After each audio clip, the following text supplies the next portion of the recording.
Hola, bona tarda, bon vespre, buenas tardes, bienvenidos a los cafés literarios de Casa SEAT. Para quienes sois nuevos, nuevas, este ciclo empezó hace ya más de 3 años, en plena pandemia, como una actividad relacionada con el máster en creación literaria de la vecina Universidad Pompeu Fabra BSM, y se ha convertido en una cita, yo creo que ya casi clásica, de la vida cultural barcelonesa. Cada mes recibimos a un autor, a una autora que presenta un libro nuevo en Barcelona, y a partir del pretexto, de la excusa de esta novedad, que hoy es la de El arte de escribir de pie, de Aitor Romero, como sabéis, hablamos sobre la poética, sobre la obra, sobre literatura y sobre el arte no de escribir de pie, sino de relacionar el movimiento con la creatividad en su expresión más amplia. Este año, este curso, este ciclo empieza hoy con Aitor, y en los próximos meses tendremos a el escritor mexicano Antonio Ortuño, el escritor andaluz Antonio Soler, la escritora catalana Marta Carnicero, la poeta Berta García Faet y el autor de cómic Paco Roca. Serán los próximos 5 cafés literarios. Si queréis informaros sobre la fecha y la hora de cada cual, podéis hacerlo en la web y en el newsletter de Casa SEAT, que muy generosamente nos acoge. Me hace mucha ilusión presentar este libro, primero porque es un gran libro de crónicas de viaje. Ahora explicaré por qué lo creo sinceramente así. Y segundo, porque es un libro publicado por la editorial Candaya, que es una editorial que yo quiero mucho, y me parecía importante que tuviéramos ya finalmente una presentación de Candaya en Casa SEAT, porque intentamos que sea el proyecto más plural, abierto a todo tipo de estilos, de estéticas, de editoriales, de procedencias, de países, de géneros. Hemos presentado cómic, ensayo, novela, cuento, poesía, y hoy presentamos con El arte de escribir de pie, crónica de viaje. Aunque en realidad no sé si el género es el adecuado para describir estos textos, porque más que crónicas de viaje en el sentido periodístico, que en el ámbito del viaje siempre se han circunscrito de un modo directo o indirecto al turismo, lo que tenemos aquí es, por un lado, literatura, es decir, textos con ambición claramente literaria. Por otro lado, crónicas que ensayan o ensayos que narran, sin una clara diferencia entre ambos extremos o géneros, por decirlo así. Y, por último, y para mí quizá lo más interesante, tenemos a un sujeto que está constantemente pensando el viaje, el lugar donde se encuentra, sea Estados Unidos, Dublín, Barcelona o Madrid, y la historia, la tradición que lo ha llevado a estar ahí, a partir, por un lado, de la reflexión, del pensamiento, y, por otro lado, de los autores, autoras que lo han precedido en esa ciudad, en ese espacio. Es un libro de análisis, de crítica cultural y de examen tanto de libros como de películas o canciones vinculados con ciertas topografías. No es muy común esa dimensión teórica del viaje, que a mí me ha encantado encontrarme en estas páginas.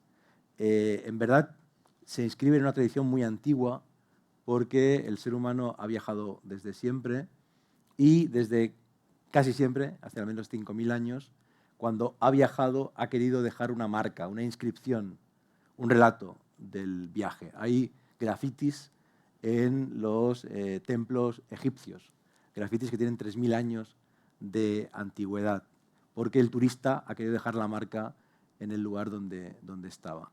La tradición del Grand Tour, que es una tradición que Aitor comenta en el libro, nace en el siglo XVI con los primeros aristócratas ingleses que piden permiso para ir legalmente a París y desde París seguir el viaje hacia Italia. Y como él muy bien dice, eso nos lleva hasta la beca Erasmus o el Interrail. Estamos en esa misma tradición de querer conocer Europa como han hecho otros antes que nosotros, guiados por cicerones que, como dice Aitor, en la Italia del siglo XVIII eran expertos en prostíbulos, porque también era un viaje sexual, y que ahora pues, pueden ser autores, escritores que han escrito sobre esos lugares que ahora nosotros visitamos siguiendo sus pasos. Si te parece bien, para empezar, Aitor, me gustaría que comentaras lo que explicas en la crónica sobre Barcelona, que sería una especie como de anticrónica, un ensayo bastante crítico con esta ciudad. De hecho, esta esquina donde estamos aparece en el libro, la esquina de Paseo de Gracia con diagonal, que él ve como una suerte de frontera. Dado que estamos en Casa SEAT y estamos en Barcelona, si te parece bien, después de decir lo que quieres decir como introducción, podemos empezar por ese texto y comentarlo. Sí, claro que sí. Bueno, en primer lugar, gracias Jorge por la oportunidad y a Casa SEAT y a todos los que habéis venido. Sí, el texto de Barcelona quizás es el texto un poco central, no sé si central, ¿no? Pero es el más largo del libro y quizás el que, siendo una crónica, ¿no? También es un relato autobiográfico de mi relación con la ciudad y que busca, en cierta forma, trabajar un poco la ciudad desde el punto de vista personal, desde el punto de vista de la historia, al menos contemporánea, desde el punto de vista de la topografía, efectivamente, de las líneas divisorias que separan sociológicamente la ciudad, la más obvia en la que estamos ahora, ¿no? La diagonal. Y también a través, yo creo que es un texto que también trabaja un poco la idea de la novela de Barcelona, ¿no? Como uno de los grandes, es decir, la gran tradición novelística de Barcelona, tanto en catalán como en castellano, pero bueno, en fin, todos tenemos en la cabeza a Juan Marsé, a Eduardo Mendoza, como una novela muy atenta a las cuestiones sociológicas, ¿no? y los ejes que rompen un poco la ciudad. Y la diagonal es ese, ¿no? Yo tuve una biografía, digamos, en la primera parte de mi vida, ¿no? Hasta los 20 años así viví un poco en el Upper Diagonal, por así decirlo, ¿no? Por decir un poco esa parte de Barcelona que queda, esa ciudad de las sombras. Y después, mientras todavía viví en esa ciudad, de alguna manera fui, como digo, bajando hacia abajo, ¿no? Hasta casi descubrir que esta ciudad tenía mar, ¿no? Porque de alguna forma casi no me había dado ni cuenta, ¿no? Y eso es un poco mi biografía de Barcelona, ¿no? Y el texto intenta recorrer ese trayecto, ¿no? De hecho, lo que es interesante en ese texto es que parte de una especie como de intuición o de tesis vinculada con la clase media y su lugar en el mundo y en particular en Barcelona. Y después, efectivamente, hay esa especie como de itinerario que encontramos como una especie de mantra que se repite en toda la literatura barcelonesa del siglo XX. Y eso que tú viviste, lo vivió Juan Goytisolo con 18 años y cuando todavía no conocía la Barceloneta, ¿no? Lo encontramos en Nada de Carmen Laforet, donde el Raval, el barrio chino, también es el lugar del descenso a los infiernos.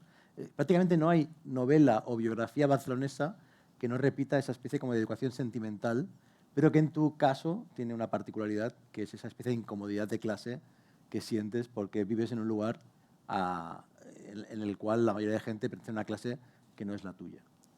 Sí. La imagen del barrio chino, como apuntas, es, yo creo, legendaria en casi todas las novelas de Barcelona. Aparece como una especie de espacio un poco entre mágico, mitificado, ¿no? Y es un elemento clave, ¿no? En todas las novelas. En mi caso hay ese elemento, digamos, de contradicción entre la educación de alguna forma que yo tenía en casa, ¿no? O los referentes culturales que yo tenía en casa, ¿no? Con una biblioteca, o sea, en fin, por así decirlo, ¿no?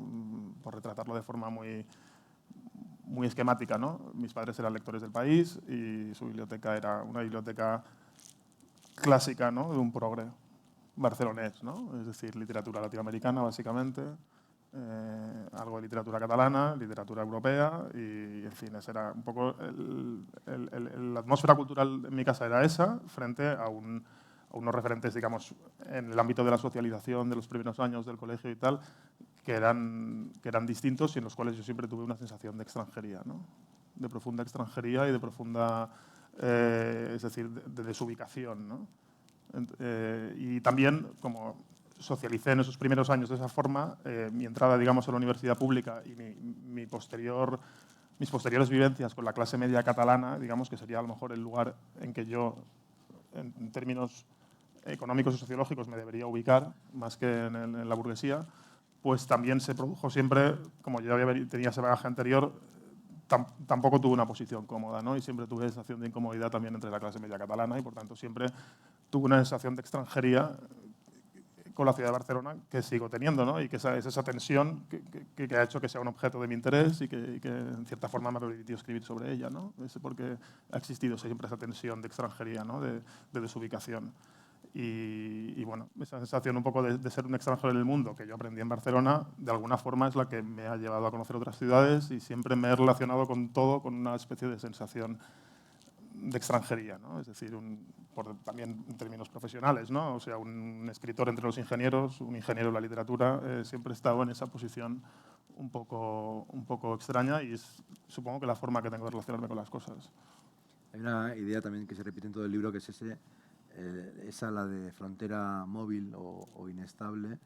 Y también hay algo que me parece muy interesante en términos técnicos, ¿no? Literarios, que es que casi nunca empiezas, o nunca, una crónica por el principio, ¿no? Yo siempre digo a mis alumnos que tenemos un pequeño Aristóteles en nuestra cabeza que nos dice que hay que respetar las unidades de tiempo, espacio y acción, y estoy cansado de leer libros de viaje, crónicas de viaje que empiezan en el aeropuerto o en el taxi, ¿no? Y acaban cuando dejas esa ciudad y vuelves a casa, como si no hubiera otras maneras de empezar cuando escribes, ¿no? Aitor no cae en esos tópicos.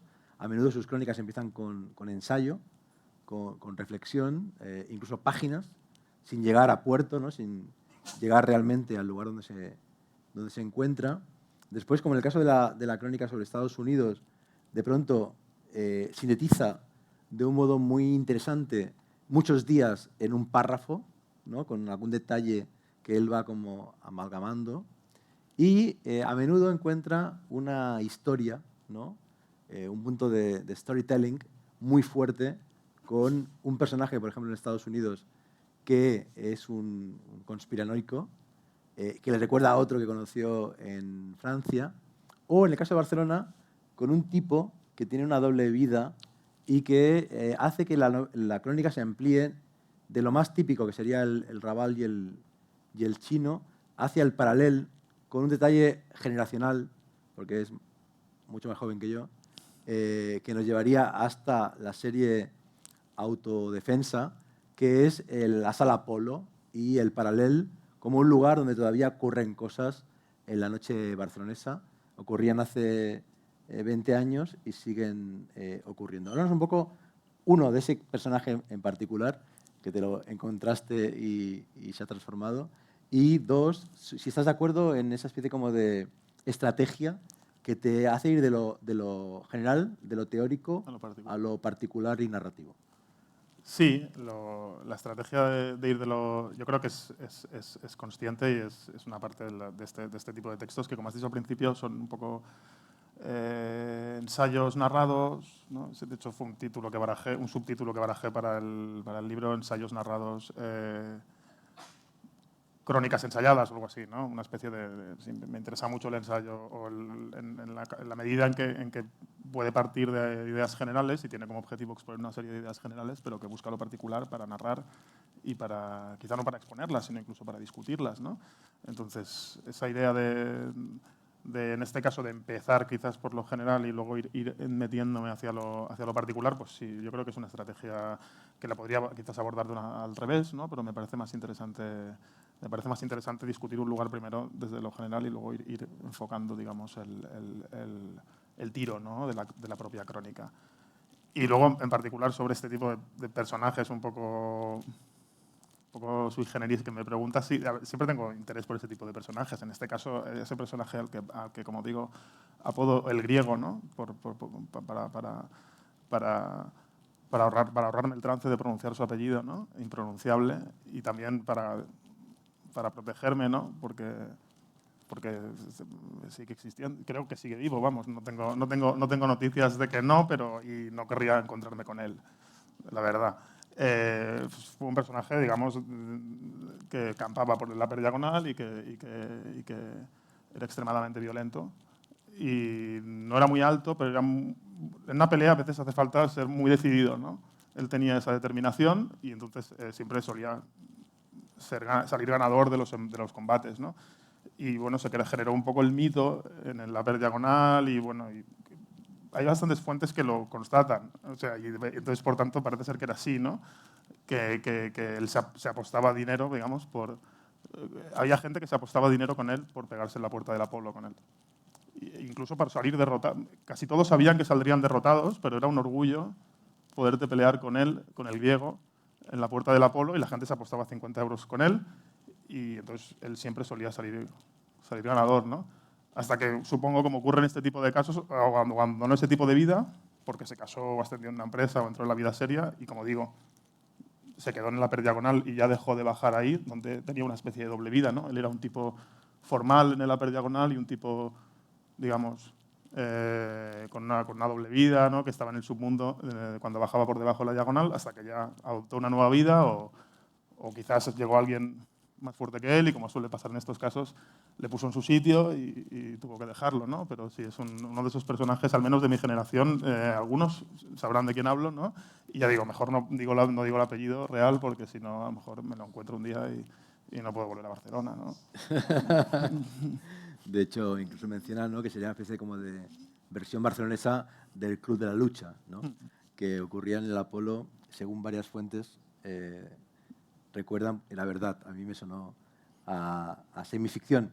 No sé si en el libro hay esa tentación, hay ficción, o todo lo que cuentas es factual. Hay ficción, claro que hay ficción, pero porque, en fin, yo creo que cuando contamos un relato, en el momento en que lo narramos, ¿no?, y en el momento en que lo desordenamos, incluso en el momento en que lo recordamos, un relato que creemos que los vivimos así, ya lo convertimos en ficción, ¿no? Hago un tipo de literatura, como has dicho, que yo creo que no distingue demasiado entre esa barrera entre la ficción y la no ficción, ¿no? Es decir, mi forma de abordar la crónica o del ensayo no es periodística, yo no soy un periodista, no quiero someter mis textos a una verificación de los hechos y, por tanto, evidentemente yo siento que este es un texto, casi todos los textos autobiográficos, en la medida en que son hechos que he vivido, son lugares en los que he estado y todo lo que narro es. Luego, pues hombre, ahí puede haber un poco de exageración, pero eso forma parte es decir, no siento que rompa ningún pacto con ello, ¿no? O sea, que al final del viaje a Irlanda querías ir a ese club de boxeo clandestino. Y eso es así. Esa especie como de tendencia hacia el boxeo. Con mi pareja y sí, porque yo creo que ella luego, años después, me ha dado la razón, ¿eh? O sea, porque en Belfast había una velada de boxeo ese día interesante en un barrio católico y hubiese sido mucho más interesante. A ver, luego la vida sucede a veces de forma imprevista, ¿no? Y nos encontramos con una manifestación gay en la que estaba también el Sinn Féin, en fin, una serie de organizaciones de izquierdas y tal, y también fue una experiencia interesante recorrer un lugar como Belfast tan atravesado por la religión, o al menos por la identidad religiosa, con una manifestación gay, pero yo creo que haber ido a un combate de boxeo hubiese sido mucho más interesante, ¿no? El libro está constantemente, digamos, atravesado por esa especie como de dicotomía o de tensión entre, por un lado, la topografía cultural, no solo habla de literatura, de mucha literatura, también analiza canciones, películas, etcétera. La tradición, digamos, literaria, que tiene que ver a menudo con la dimensión turística, ¿no? En Tánger, por ejemplo, inevitablemente pues habla de Mohamed Chukri. Todos los letraheridos hemos ido a Tánger a buscar esos fantasmas, ¿no? Paul Bowles o Chukri. Pero a la vez, después, hay detalles vinculados con la noche, con la cerveza, con lo más canalla, con lo más oscuro, y está la tensión en el libro muy manifiesta, quizá por eso en la portada, ¿no?, las huellas son de dos colores, aunque sean los pies, imagino, del mismo humano, tienen como dos signos o dos marcas opuestas, ¿no?, o muy distintas. Digamos que el libro nos lleva a espacios más o menos conocidos, pero hay como dos inesperados, o tres con Barcelona. Uno es Madrid, que entiendo que es el lugar de tu vida cotidiana, y el otro es Benidorm.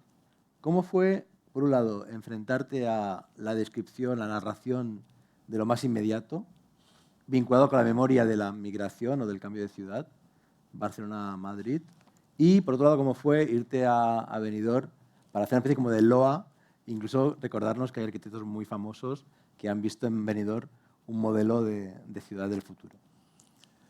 Sí, a ver, escribir sobre lo inmediato siempre es difícil, ¿no? A mí, por ejemplo, con Barcelona me ha sucedido que se convirtió en tema de mi escritura y tal. O, bueno, yo también me hice escritor en el momento, pues, hace 10 años que yo llevo en Madrid, más o menos, 11 años. Y pues más o menos, ya escribía antes, evidentemente, pero fui fijando mi escritura en ese proceso, en ese momento. Y, por ejemplo, sí que me fue mucho más fácil escribir de Barcelona desde la distancia, ¿no? Como objeto observado un poco desde fuera. Me resultó mucho más fácil, ¿no? No solo en este texto de ahora, sino en los cuentos de mi anterior libro, también está muy presente Barcelona.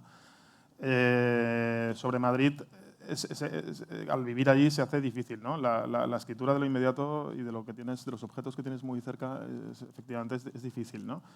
Yo sí tuve un proyecto, bueno, en el que participé, una revista creo que además conoces, ¿no? De periodismo narrativo, Negra Tinta, ¿no? Que es un proyecto además que tú apoyaste mucho, ¿no? Y fuiste muy generoso. Bueno, yo colaboré con ellos bastante, eran bastante amigos y bueno, y sí que embarcamos un proyecto que era el de irnos a hacer por barrios Madrid, ¿no? Y ir con un fotógrafo y entonces yo sacaba una crónica de periodismo narrativo y el fotógrafo pues retrataba un poco. Yo a veces iba con el fotógrafo, a veces iba varias veces al barrio, ¿no? Intentaba ir solo también. Y embarcamos una serie de distritos, ¿no? Vallecas, sobre todo bastante populares, Lavapiés, tal. Eso me sirvió bastante para fijar un tipo de escritura más inmediata, ¿no? Más cercana así a lo que veía. También me sirvió mucho para conocer Madrid, porque leí bastante sobre su historia y sobre esos lugares. Luego, cuando estaba haciendo este libro, eché un vistazo a ese material y efectivamente era un material excesivamente apegado a lo inmediato, ¿no? Y por tanto no me servía para este libro, ¿no? Sí que, evidentemente hubo aprendizajes, hubo temas, alguna línea narrativa que pude seguir para reconstruir un poco el texto que tengo aquí, pero el texto de aquí es otro porque necesitaba una cierta distancia más literaria, ¿no? Y en términos narrativos, de novela, cuento y tal, ahora empiezo un poco a poder escribir sobre Madrid, ¿no? Tras 11 años no había podido prácticamente escribir sobre Madrid, ahora sí que estoy trabajando textos que suceden en Madrid, es más fácil, ¿no? Pero me ha costado mucho eso. Y luego sobre Benidorm, pues ese era otro desafío que tenía siempre, ¿no? Yo siempre había querido escribir sobre Benidorm. De hecho, había una especie de, que lo comento un poco al principio del texto, ¿no? Una especie de performance vital que yo tenía, que era la de, yo alababa mucho Benidorm en ambientes supuestamente progresistas, ¿no? Bueno, de clase media, digamos, más o menos culta y tal, y la gente, pues, hace unos años se escandalizaba mucho. Es verdad que eso ha cambiado un poco, pero antes sí que la gente no entendía como una persona como yo y tal, le podía interesar Benidorm, gustar, defender el modelo urbanístico de Benidorm de forma tan impetuosa como lo defendía yo, ¿no? Pero claro, pero a medida que las conversaciones avanzaban, la gente veía evidentemente que había una serie de argumentos y entonces no sabían si era muy bien un chiste sofisticado, si qué estaba haciendo ahí, ¿no? Yo mismo incluso tampoco nunca llegaba a saber si ese era un teatro que al final yo me he acabado creyendo al personaje, ¿no? Y me ha devorado, o si realmente me gusta Benidorm o no. El caso es que por cuestiones biográficas de familia de mi madre y tal, en fin, la familia de mi madre está básicamente en el Mediterráneo, ¿no? Que son vascos, como me explico en uno de los textos, pero están en el Mediterráneo y tengo familia en Altea y yo conozco bastante Benidorm, he estado muchas veces. Y luego aparte mi pareja encima, que son de Madrid, pues como muchos madrileños, mis suegros tienen un pequeño apartamento en Benidorm, o sea que he estado muchísimas veces, solo con mis hijos. ¿Lo ganaron en el 1-2-3 o fue...? No lo ganaron en 2-3, creo que se lo compraron. Está en el Rincón de Lois, o sea, es el típico sitio he ido muchísimas veces, ¿no? Y ahora sigo yendo con los hijos a veces y entonces, bueno, pues siempre estaba ahí. Y es un tema que, como dices, ahora va apareciendo en la literatura española. Ahora está apareciendo, ¿no? En los últimos años ya sí que se ha roto un poco ese tal y lo que era un tema, hemos vivido lo que era un tema no literario, o sea, un tema casi antiliterario, a que Benidorm poco a poco se está convirtiendo, ¿no? En un tema cada vez más literario. Y cada vez hay más defensores de su modelo urbanístico y tal, lo cual es un fenómeno bastante curioso. Y además la población de textos con la que tú te encontrabas cuando trabajabas en este tema era muy pequeña, lo cual para un cronista es muy interesante, porque cuando te escribes sobre Roma o sobre Barcelona es apabullante, ¿no?, la cantidad de textos. En cambio, Benidorm tenías la sensación de que podías decir algo nuevo, ¿no?, porque había muy poco, ¿no?, que se había dicho. Entonces, por ahí un poco anda el texto, el interés y la curiosidad sobre Benidorm, que siempre la he tenido, ¿no? Y, oye, no sé si surgirán más cosas, pero al menos, oye, me he quedado descansado de escribir sobre Benidorm y tal, porque creo que me salió un texto, o sea, relativamente satisfactorio, ¿no? De hecho, el texto de Benidorm yo diría que conecta conceptualmente con el texto de Estados Unidos, ¿no? Son los dos textos que tienen que ver con los no lugares, con una extraterritorialidad que no es la de Tánger, sino que tiene que ver con el simulacro, con Baudrillard. Me gusta mucho el fragmento sobre el motel y cómo contrapones el motel al albergue, ¿no? El albergue europeo como lugar de encuentro. Y dices algo que no lo he pensado y es así. En los albergues, de los hostels, básicamente se hablan de dos temas, ¿no? De dónde vienes y a dónde vas, ¿no? Ese es el tema de conversación que te permite crear una comunidad con la cual vas a tomar una cerveza o vas de excursión. Y en cambio el motel norteamericano es lo contrario, ¿no? No hay lugares de encuentro, no se comparte nada, llegas a dormir, te vas al día siguiente y no ha habido ningún tipo de intercambio. En el texto de Estados Unidos, Fascinación por América, haces una lectura fuerte de Taxi Driver. ¿Cómo fue eso, ¿no? De pronto centrarte con mucha atención en un objeto cultural y jugártela, porque para ti es sintomático y es central para entender ese espacio, cuando en realidad la mayoría de los textos lo que haces es citar muchos objetos culturales que ayudan como a entender la sintonía espacial, ¿no? Porque hay algunas canciones o algunos textos o algunas películas que tienen tanto protagonismo en el libro. Sí, en Taxi Driver es una película de la que he estado obsesionado y sigo obsesionado durante muchos años, ¿no? Yo no soy, o sea, es también mi personalidad, ¿eh? O sea, no soy una persona excesivamente cinéfila, por ejemplo, o sea, me gusta mucho el cine, ¿no? Pero es de las cosas que a lo mejor por falta de tiempo he tenido que renunciar, ¿no? Un poco más, o sea, no puedo llevar el ritmo que llevo con la literatura, ¿no?, o con la música. Sin embargo, es verdad que algunas películas son para mí referentes muy fuertes y las revisiono mucho, ¿no? Y pienso mucho sobre ellas, ¿no? Y quedan marcadas de una forma muy fuerte, ¿no? Entonces, Taxi Driver sí es una obsesión bastante. Entre los textos que leí, además creo que lo cito, hay unos artículos bastante buenos en Letras Libres de un escritor mexicano, ¿no?, de Rubalcaba, creo que se llama, que él analiza la película plano a plano, son varios textos, plano a plano, y él hace una reflexión muy interesante sobre que esto luego hay bastantes reflexiones en otros textos, sobre el Nueva York que sé de los años 80, digamos el Nueva York del quiebre, de la quiebra municipal, ¿no?, el que todos tenemos en la cabeza con las películas de esa época, ¿no?, cuando en Times Square, digamos, había traficantes de crack, prostitución, homosexuales, frente al Nueva York actual, ¿no?, digamos, en que es un espacio completamente turistificado, ¿no?, Times Square, ¿no? Entonces él analiza mucho también ahí a nivel de narrativo Taxi Driver y bueno, pues conectaba con referentes de novelas que me interesan mucho, como yo que sé, Apuntes del subsuelo de Dostoyevsky, ¿no?, y ese trabajo, y luego pues el ver lo sintomático de algo es algo que hace que decida jugármela en ese referente, como me la juego, por ejemplo, en el texto de Irlanda del Norte con la canción Danny Boy, ¿no? O sea, el sentir que ese referente es sintomático de algo, ¿no? Y yo en el caso de Taxi Driver sí veo o sea, creo que Scorsese consigue cifrar muy bien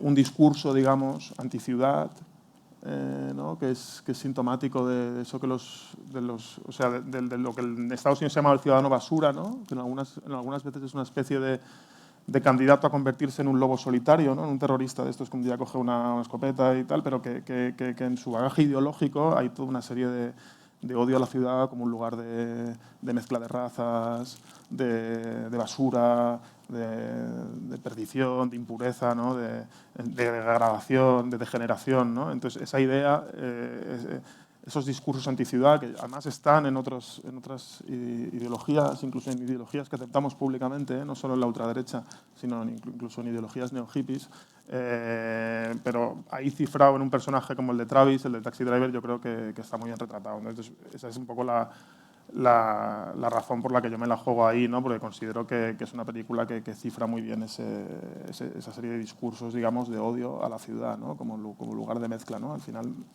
mi libro es un canto a la ciudad, ¿no? Incluso en el caso de Benidorm. O sea, yo lo que alabo de Benidorm o de Nueva York es que son ciudades, ¿no? Por lo tanto, en el que son lugares de encuentro entre diferentes, ¿no? Y estoy muy atento a aquellos discursos de repliegue anticiudad o que buscan crear comunidades homogéneas y escapar de ese espacio de mezcla entre diferentes, ¿no? A mí me pareció tu boxeador del paralel un digno candidato a Travis. Así, a ese tipo de personaje violento, ¿no? También hay en el libro lo contrario, ¿no? Una especie como de nube o de constelación de cientos de referentes literarios. Si te tuvieras que jugártela por un referente, o por tres, ¿no? ¿Cuáles serían los tres referentes, escritores y escritoras, que explican el tipo de apuesta que has querido hacer en el arte de escribir de pie? Difícil. A ver. Venga, nos jugamos por tres. Yo creo que hay como tres tipos de textos, digamos. El texto de Roma y Lisboa, por ejemplo, que pongamos que son crónicas clásicas, ¿no? Con todas las salvedades, ¿no? Que hoy en día puedes hacer una crónica clásica, por tanto, para mí ahí, pues, Josep Pla, como un cronista clásico, y crónica-ensayo, ¿no? Digamos, como un texto, digamos, que se puede leer no solo como un viaje, sino como un texto de prosa, ¿no? Sobre un lugar.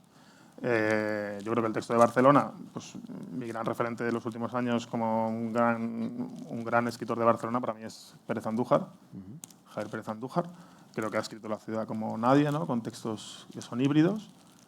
Y el de Benidorm, pues hombre, para mí es el Foster Wallace cronista o ensayista. El David Foster Wallace, cronista y ensayista, que yo me ha interesado casi más a veces que el Foster Wallace más narrador, ¿no? Y creo que resiste mejor el paso del tiempo. Muy bien. Josep Pla, del Quadrat Gris o de Viaje en autobús, el Javier Pérez Andújar, de Paseos con mi madre, que cita a Aitor en el libro, o el David Foster Wallace, de Algo supuestamente divertido, que no volvería a hacer, que en efecto pues, reinventó de alguna forma la crónica de viaje en un modo muy, muy postmoderno y muy original. Saliendo un poco del libro estrictamente dicho y sus límites, me ha parecido interesante verlo en el conjunto del catálogo de la editorial Candaya, ¿no?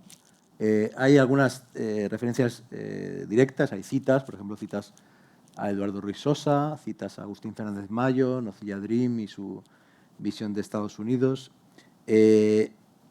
La colección Candaya Abierta nos llevaría a Patricia Almarcegui y su crónica de viaje, por ejemplo, sobre Japón. Esta idea de la crónica ensayo podría vincularnos este libro con los de Alec Chico, que también trabajan de un modo muy, muy claro, ¿no? el horizonte literario de los espacios, con una clara conciencia metanarrativa y metaviajera. ¿Cómo te sientes en Candaya como escritor? Entiendo que por la nota final, bien, pero ¿cómo es eso de encontrar una comunidad en una editorial de lectores, de cómplices y que tus propios textos dialoguen con un catálogo? Con un catálogo, sí. Yo creo que el proyecto de Candaya es como dices, al mismo tiempo constituye una comunidad, a la vez que es un proyecto muy, muy respetuoso con las singularidades de cada uno, ¿no? Yo creo que eso es un equilibrio que Candaya ha logrado muy bien. Sí que hay quizás elementos característicos, ¿no? Los cuales pues, yo me siento identificado y hace que me sienta bien, que creo que sí que es una editorial que ha trabajado bastante en la idea. Bueno, en primer lugar, ese diálogo España-Hispanoamérica, obviamente, ¿no? Hecho desde Cataluña, ¿no? Digamos centralizado desde Cataluña, pero con un diálogo muy, muy fértil, ¿no? España-Latinoamérica, que es un poco donde yo me he ubicado siempre como lector, ¿no? Que luego haya abierto otros horizontes y a lo mejor este libro no esté tan centrado con esos referentes, pero yo sí estoy como lector, me sitúo en ese espacio, ¿no? Y luego creo que es o sea, una cosa que me gusta mucho de Candaya, por ejemplo, creo que es una editorial que ha apostado mucho más que por libros, por autores en algunos momentos, ¿no? Por autores que han ido componiendo una obra que sería como una gran obra, ¿no? Constituida por diferentes libros, ¿no? que son como capítulos de esa obra total, ¿no? Entonces, esa apuesta por voces o por autores en su totalidad, ¿no? es algo en lo que me siento muy identificado de Candaya. La anécdota de partida, digamos, en mi caso sería con 18 años, ¿no? Un amigo me dijo, cuando estabas así, en ese momento de la vida en que estás muy perdido y que buscas algo, ¿no? que leer nuevo, y la literatura es algo arduo, estás perdidísimo, ¿no? Me dijo que en el FNAC había un tío que le había recomendado un libro que se llamaba Nocilla Dream, ¿no? que era un libro muy nuevo, diferente, que era lo que estaba pegando ahora, así me lo dijo, ¿no? Y entonces ese fue mi primer contacto y la sensación de que entraba así en un lugar completamente nuevo, al menos en la literatura española, ¿no? Y desde ahí, pues luego he ido descubriendo más cosas, ¿no? Pero evidentemente la entrada de Fernández Mayo para mí en ese momento es fundamental, ¿no? Porque sí que me abre espacios que yo pensaba que para un escritor español o para alguien que quería escribir en España y tal, pues eran espacios que nadie había transitado y que yo pensaba que incluso que no existían, ¿no?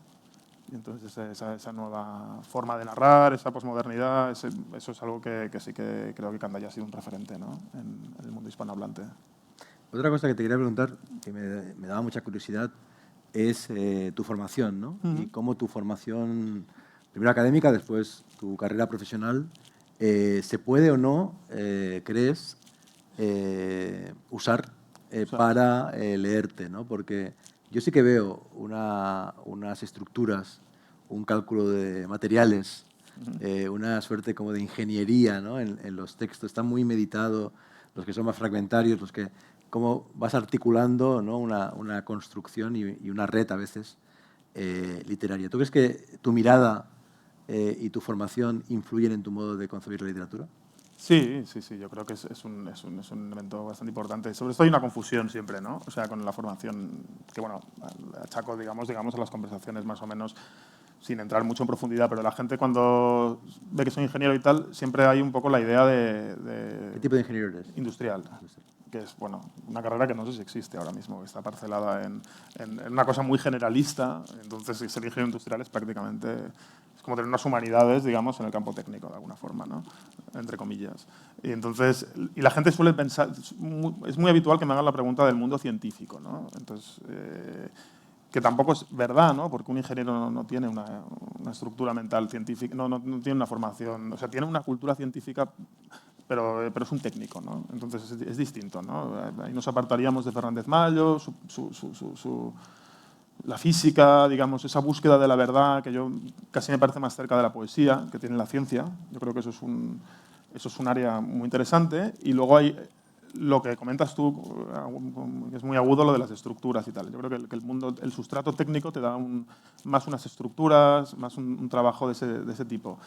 A mí, por ejemplo, una novela que me gustó bastante hace unos años es La vida del hombre en tiempos de paz, de Francesco Pecoraro, que es un escritor italiano, arquitecto además. El personaje es un ingeniero y sí que es una novela que consigue, por ejemplo, dejar muy... O sea, el narrador tiene un gran sustrato técnico, ¿no? Entonces es una novela que sí que consigue hacer esa diferenciación entre lo científico y lo técnico. Lo técnico es más eso, un trabajo con las estructuras. Yo trabajo mucho las estructuras, como dices tú. Y es evidente que sí que eso en lo técnico influye, ese trabajo con las estructuras, que es a lo mejor diferente de una búsqueda de la trascendencia que hay en lo científico. Que yo eso veo más cerca de la poesía o de al menos de ese tipo de poesía, ¿eh? Y yendo hacia lo urbano, para ir ya concluyendo, también veo esa mirada hacia la infraestructura y cómo el urbanismo, las redes de comunicación, la arquitectura, influye en la circulación, incluso emocional, ¿no? En tus textos hay mucha circulación, a veces es física, por ejemplo en Irlanda de bar en bar, y a veces es mental, ¿no? Divagación intelectual. Pero yo creo que te interesa mucho entender la ciudad como un mecanismo en el cual los volúmenes, ¿no? de de las calles, de los edificios, etcétera, son fundamentales, y de algún modo es un detective urbano, ¿no? En cada una de las ciudades del libro, entonces, entender cuál es como su secreto, ¿no? Sí, a mí entender la estructura de la ciudad es algo que siempre me costó mucho, por ejemplo, cuando llegué a Madrid al principio, ¿no? Porque no entendía muy bien, me perdía constantemente, ¿no? O sea, tenía que mirar el móvil, no sabía. En Barcelona es muy sencillo, ¿no? Orientarse por una simple cuesta arriba, cuesta abajo, ¿no? Esto de lado mar, lado montaña, ¿no? Pues juega. Luego el Eixample, evidentemente, genera unos volúmenes de una ordenación muy racional, con la que tuve mis conflictos, como cuento en el texto, en la adolescencia y más mayor, porque el Eixample me parecía un lugar deshumanizado absolutamente, o sea, me parecía horroroso, ¿no? Porque, claro, yo venía del casco antiguo de Sarriá, ¿no? Y la inexistencia de las plazas ahí me generaba mucha ansiedad, ¿no? El urbanismo, en mi caso, tiene yo creo que tiene un componente emocional, ¿no? Eso lo llaman psicogeografía, ¿no? Más o menos. Y cómo la ciudad está compuesta influye en cómo paseamos, efectivamente influye en cómo nos relacionamos, influye en nuestras emociones, ¿no? Entonces, esa idea de entender la ciudad estructuralmente es una obsesión bastante fuerte, ¿no? O sea, a mí, por ejemplo, de Barcelona me pasaba eso, pero a la vez me parecía una ciudad muy racional y muy fácil de entender desde fuera, ¿no? De entender su estructura y de tener una idea de globalidad estando dentro, ¿no? Que era algo que a mí en Madrid todavía me costaba y me cuesta, ¿no? Entonces eso también me agobiaba mucho, ¿no? Y cuando llego a un espacio, efectivamente, pues tengo esa necesidad de entender su estructura, ¿no? Incluso esa aproximación un poco narrativa, ¿no? Desde arriba de Barcelona y tal, es una constante en bastantes textos. Y mi anterior libro, por ejemplo, empezaba con esa observación desde fuera, ¿no? Desde un alto de Barcelona en que tú contemplas la ciudad y que además, como digo, está en muchas grandes novelas de Barcelona, ¿no? O sea, en Marse, en Mendoza, en Casabella, esa obsesión del tipo que llega de fuera, ¿no? Vive ahí en las barracas de Montjuïc o en las Coreas y observa la ciudad, ¿no? Él es un extranjero, y la abarca con su mirada, ¿no? Esa idea sí que es una constante, y el urbanismo es algo que me interesa mucho. Y como ciudadano, digamos, en el día a día, últimamente en Madrid, mucho, ¿no? Todo este, digamos, concepto de las urbanizaciones y de la España de las piscinas, ¿no? Que se ha puesto ahora un poco de... Es un tema que me parece fundamental para entender lo que está ocurriendo en Madrid en términos culturales y políticos a día de hoy, ¿no? Y sin eso no podemos entender Madrid, ¿no? Todo el diseño, digamos, político del Madrid de los últimos 30 años está logrado, y se han logrado cambios de calado y estructurales, es decir, que no son superficiales, no son simplemente demoscópicos, tienen su reflejo la demoscopia, pero son estructurales porque se han logrado a través de un modelo urbanístico concreto, ¿no? Claro. Que aúna aspiraciones de clase, en fin, toda una serie de elementos, y eso hace que sean muy difíciles de revertir, ¿no? Claro. De hecho, no sé si has leído que una jueza ha ordenado que el Consell de Seine, la calle Consell de Seine, se destruya de nuevo y sea como antes. Yo hoy la he caminado entera y éramos cientos de personas a las 9 de la mañana caminando Consell de Seine, porque yo diría que en la Barcelona de la Ronda Nadal, de la Ronda Litoral, de la reforma del Paseo San Juan, de la reforma de la Diagonal, con sus aceras anchísimas. En esa Barcelona es la primera vez que me he sentido que podía caminar sin tener que en cada esquina doblar y desviarme, sino en línea recta. Y eso solo lo puedes ahora mismo hacer en la playa, ¿no? Que puedes caminar desde la Barceloneta hasta el Fórum, o en la calle Consell de Seine, ¿no? O sea, las ciudades están diseñadas para los coches y no para que podamos caminar en línea recta y de un modo placentero, y efectivamente ese diseño es ideológico, ¿no? Porque además Cerdá lo pensó para el coche de caballos, no para el coche de motor que llegó después y que de un modo natural se adaptó a esa ideología sin pensar que quizá había que reformularla para el peatón. Tú hablas mucho de caminar, hablas mucho de escribir y caminar como acciones especulares, ¿no? Y que se pueden retroalimentar y que en el fondo pueden ser incluso lo mismo. ¿Cómo es tu experiencia de escritura? ¿Cómo escribes? Cuando caminas, escribes mentalmente, tomas nota en una libreta, te envías mensajes de voz. ¿Cómo es tu relación con el caminar y con la escritura? Mentalmente, escribir caminando mentalmente normalmente. Eso es algo que empezó de alguna forma esa voz, ¿no? se instaló en mí, incluso en la adolescencia, en la juventud, cuando empecé a escribir al principio, y que al principio escribía poesía, ¿no? Que es con lo que me introduje de alguna forma en la experiencia del lenguaje que supone escribir, ¿no? Fundamentalmente yo caminaba y iba pensando, ¿no? en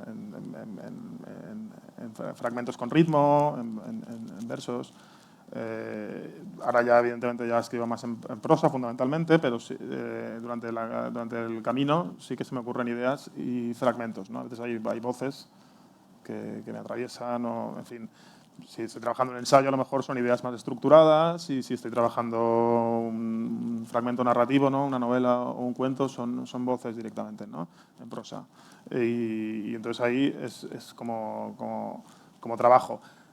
Luego, históricamente, o sea, este libro y el anterior, yo creo que, o sea, los escribo a ordenador, y pasa que luego trabajo mucho con cuadernos aparte en los que tomo notas, que luego incorporo al texto, y que probablemente si no escribiese a mano, de la forma en que se me ocurren y tal, requieren del uso del cuaderno, ¿no? Hay fragmentos que si no escribo a mano, esos fragmentos de prosa, a lo mejor en el ordenador no lo conseguiría, y se van incorporando después. Y ahí tengo una relación un poco cada vez más compleja con eso, ¿no? Entre el escribir a ordenador y el escribir a mano, y ahora alguna especie de combinación entre ambas cosas. Sentado, eso sí. Escribo sentado. No existe. Lo de escribir de pie es simplemente cuando camino y mentalmente solo. Es una metáfora. La última cuestión, y ya abrimos la conversación. Siempre acabamos los cafés literarios con una reflexión o un comentario sobre la movilidad, porque es un centro cultural dedicado a la movilidad. ¿Cómo te mueves por Madrid? Y hasta qué punto tu relación con el espacio, con el movimiento, es creativa o es más bien instrumental. ¿Cómo te vinculas con eso? Me muevo a pie y en transporte público. Soy un esforzado usuario del transporte público madrileño, ¿no? Cada vez más maltratado, ¿no? En una ciudad, como dices tú, pues que no está igual que Barcelona para el peatón, ¿no? En este momento.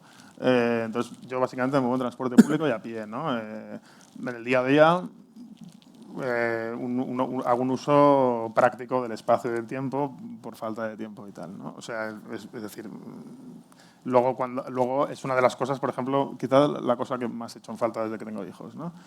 La falta de tiempo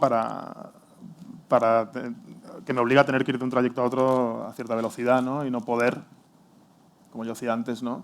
Demorarme, ¿no? Antes, por ejemplo, hacía grandes recorridos a pie, ¿no? Volvía del trabajo a pie cada día, ¿no? Eran unos 45 minutos o así. Ahora no lo puedo hacer. Pero bueno, sí, camino bastante y soy un esforzado. Como curiosidad, quizá prefiero el metro al autobús. ¿Por qué? No sé, me gusta más. Me parece un transporte más urbano. Quizá tiene que ver con lo mío ingenieril. Tengo más una sensación de red en la que me siento protegido, ¿no? El autobús, es verdad que en Barcelona han hecho esta idea, ¿no? Que viene de Vitoria, por cierto, y es de compañeros de mi carrera, la idea esta del autobús, y precisamente responde a tener que hacer una red, ¿eh? Porque la gente no tenía percepción de una red, sino de un autobús aislado, ¿no? Entonces, yo me siento un poco ahí desprotegido, y el metro, y luego me gusta esa idea de la ciudad que está debajo, ¿no? De la ciudad del submundo, eso siempre me ha gustado. Esa idea de que el metro es un lugar, es una ciudad donde suceden cosas imprevistas y donde todo se invierte, ¿no? Y las jerarquías, ¿no? Y me parece un transporte muy democrático. Y además se puede leer mejor en el metro. ¿Puedes leer mejor en el metro? Sí, es mucho mejor. En el autobús te marea. Yo siempre me mareaba en los coches. Yo pensaba que la luz natural, ¿no? Era buena para la lectura, pero cada cual con sus experiencias. Comentemos ahora, si os parece, el libro o lo que os parezca interesante. Muchos conocéis a Aitor, incluso habéis venido de otros lugares de España para estar aquí, lo cual agradecemos mucho. Quizás es el momento de que le hagáis preguntas. Si alguien quiere hablar del... Creo que el griego era conocido por esta parte de aquí de la sala. Si alguien quiere hablar del griego, también sería que no esté. el momento. Esperemos que no esté el griego. O que si está, ya esté totalmente reformado y le parezca estupendo haber aparecido en una obra de semificción. Tenemos aquí el micro, si alguien quiere hacer alguna pregunta, alguna cuestión. No es obligatorio, ¿eh? O sea que si no las hay, pasamos directamente a la firma de ejemplares.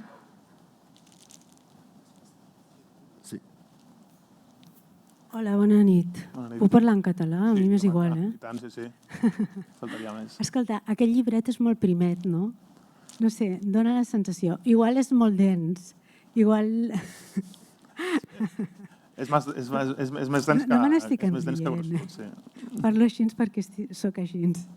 A l'autobús també pots anar amb audiollibres. Jo normalment llegeixo audiollibres. No, la veritat és que és molt entretingut i et vas formant imatges, vas llegint-ho tot amb imatges. No sé, provo si alguna vegada no t'amareges amb el... Sí. Bé, a banda d'això, volia comentar, quan has dit el del Josep Pla, m'havia vingut prèviament a la ment, dic, el Josep Pla, i també m'ha vingut a la ment experiència de Martín Amís, no sé si... Sí. Perquè també introdueix bastant a l'assaig amb autobiografia i amb impressions, i fa moltes citacions, etc. L'únic que jo vull preguntar és, t'ha ajudat a evolucionar a nivell intern, a nivell personal? Es una pregunta muy profunda. De responder en castellano, por eso. Sí, ¿no? O en catalán. Sí, ¿no? No, la verdad es que para el vídeo de YouTube, venga, quizá mejor en castellano, pero como quieras. Sí, pues me ha ayudado a evolucionar literariamente, que es una parte muy importante personal, ¿no? Por tanto, sí. Yo no tenía una experiencia fuerte de escribir ensayo. O sea, había escrito crónica más apegada, digamos, a la inmediatez, crónica urbana, muy colorista. Quizás adentrarme un poco más en un ensayo más reflexivo. Sí que es algo que me ha ayudado para fijar bastantes ideas que tenía o intuiciones que no sabía que eran ideas, ¿no? Y he sentido un poco el veneno del ensayo, ¿no? De ese narrar ideas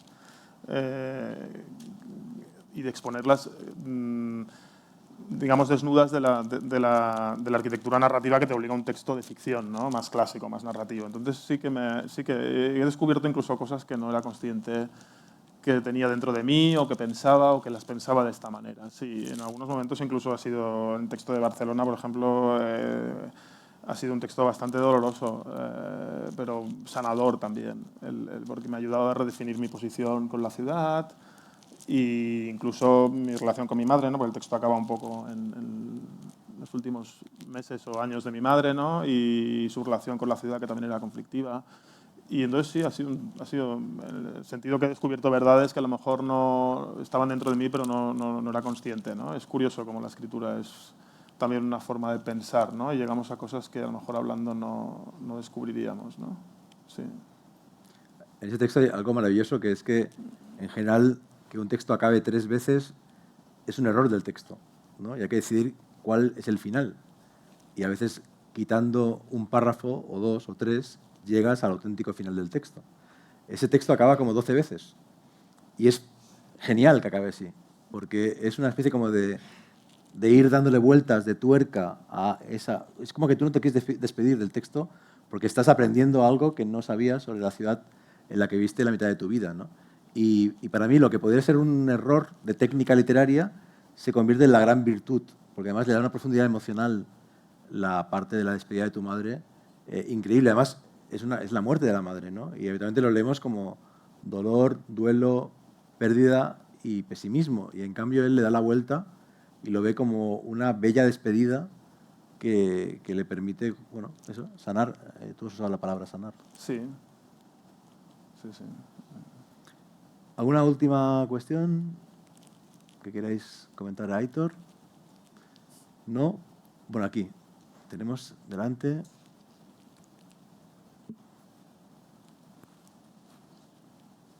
Hola. Sí.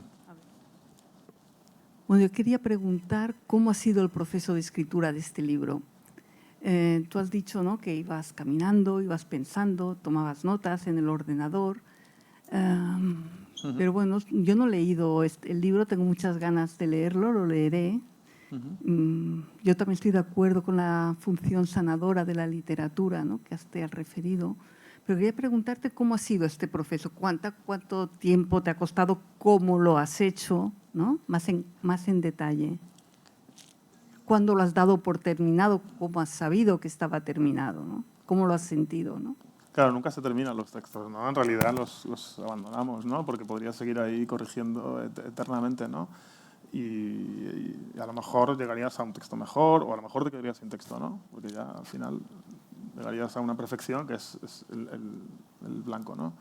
Entonces, a ver, yo como Jorge ha apuntado bien, o sea, sí que mis textos tienen una arquitectura bastante pensada. Entonces sí que el proceso de escritura, pues, en algunos casos, aquí sí que partía en algunos casos de esbozos previos, que había publicado en algunas revistas, crónicas un poco más aceleradas, que luego aquí han tomado otra dimensión, y en otros partía de cero, la mayoría de ellos, de los 8, 6 o 5, partían de cero completamente. Entonces, bueno, pues al final es difícil, ¿no?, aproximarte a decir qué quiero decir sobre, qué sé yo, ¿no?, América, ¿no? Pues qué voy a decir, ¿no? Entonces, bueno, al final, entre lecturas y tal, hay un momento de escritura que es un poco mágico, que es como inicias un texto, que nunca sabes muy bien cómo, yo creo, a mí me parecen muy importantes los inicios, incluso más que los finales, y soy bastante fanático de los inicios de las novelas que me gustan y de los textos que me gustan. Entonces, bueno, ese momento mágico de inicio del texto, y luego a partir de ahí, pues sí que hay unos hilos de los que vas tirando, y lo que digo, luego pues el trabajo de notas en mi caso es con textos ya un poco avanzados. Sí que hay un proceso de toma de notas previa que entonces se van incorporando el texto, y a veces eso modifica un poco la arquitectura del texto y voy agregando cosas, ¿no? Dicen que hay dos tipos de escritores, ¿no? Los que van quitando, ¿no?, y los que van agregando, ¿no? Yo soy de los segundos. O sea, como siempre me acuerdo de esa anécdota de Proust, ¿no?, que decía que aparecía en la imprenta con 50 páginas de más, ¿no? O sea, normalmente lo que se enseña en los talleres es que hay que ir quitando, ¿no? Esa es la idea de los talleres un poco más clásica, ¿no? Muy basada en Carver, ¿no?, y ese tipo de... Luego, por lo visto, hay otro tipo de escritores que van agregando, ¿no? Entonces, bueno, pues yo debo ser de los pesados, que van agregando, y entonces ahí eso a veces modifica los textos. Y luego, en el caso del ensayo, quizás un poco diferente con la novela y tal, el ensayo y la crónica requieren mucha lectura, claro. Mucha lectura al lado, ¿no? Y los textos se van dialogando mucho con esas lecturas. La novela también lees, claro, para escribir, pero lees otro tipo... Haces la lectura de otra forma, ¿no? Entonces, el ensayo consume mucho tiempo en términos de lectura, ¿no? En términos de lectura de otros... Pues sobre Tánger, pues puedes leer durante años, ¿no? Y podrías no parar nunca, porque es un tema inagotable, ¿no? Con Benidorm, por suerte, pues no había tanto, ¿no? Yo eché de menos la alusión al 1, 2, 3. Vamos a dejarlo aquí porque sois muchos y vais a querer que Aitor os dedique el libro. Nos acompaña, como siempre, la librería Noyes Giu, cómplice de los cafés literarios, pues adquirir allí el libro, y en la mesa de al lado es donde Aitor va a hacer las dedicatorias. Como os decía al principio, seguimos con Antonio Ortuño y Antonio Soler, los próximos cafés literarios en Casa SEAT, y ha sido un placer. Gracias por haber venido y un aplauso para nuestro invitado.